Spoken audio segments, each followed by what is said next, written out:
चली जिबे सैया झमटिया गंगा धाम की नरिया। एक बार और शोर के साथ झमटिया गंगा धाम का जिक्र हो रहा है। चली जिबे सैया झमटिया गंगा की नरिया।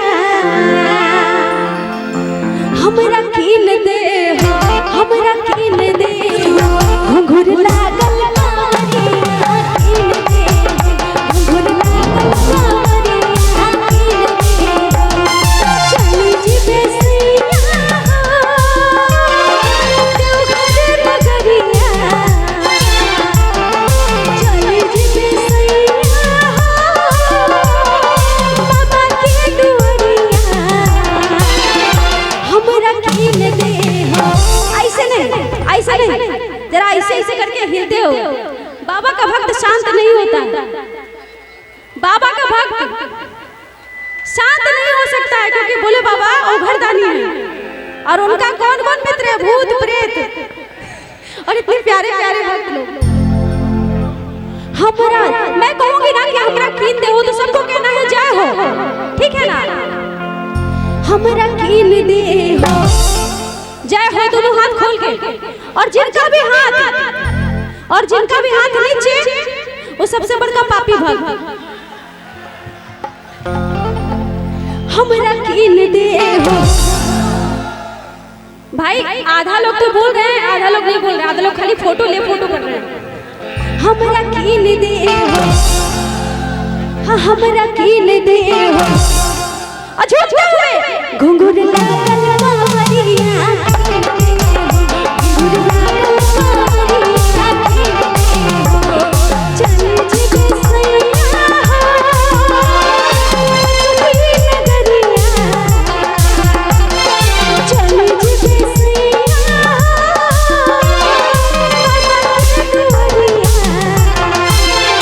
हमरा कीन दे हो, हमरा कीन दे हो, घुंघरू लागल मारिया कीन दे हो, घुंघरू लागल मारिया कीन दे हो।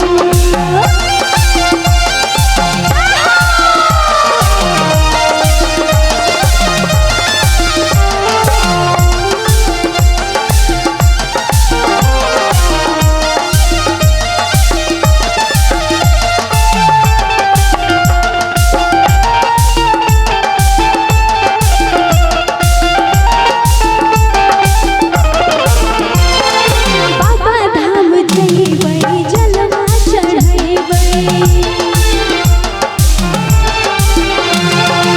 बाबा पे जल कौन चढ़ाए हैं? कौन? आप लोग नहीं चढ़ाए हैं? नहीं चढ़ाए हैं? ऐसे आंख से बोल रहे हैं। क्या नाम है भैया? राजीव चौधरी जी। चढ़ाए हैं कि ना चढ़ाए हैं? चढ़ा लिया है तो बोले में क्या लाज लगे थे?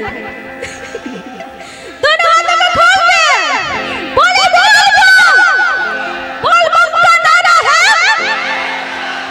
बोल बम का नारा है। और क्या बाबा धाम जइबै जलवा चढ़ैबै।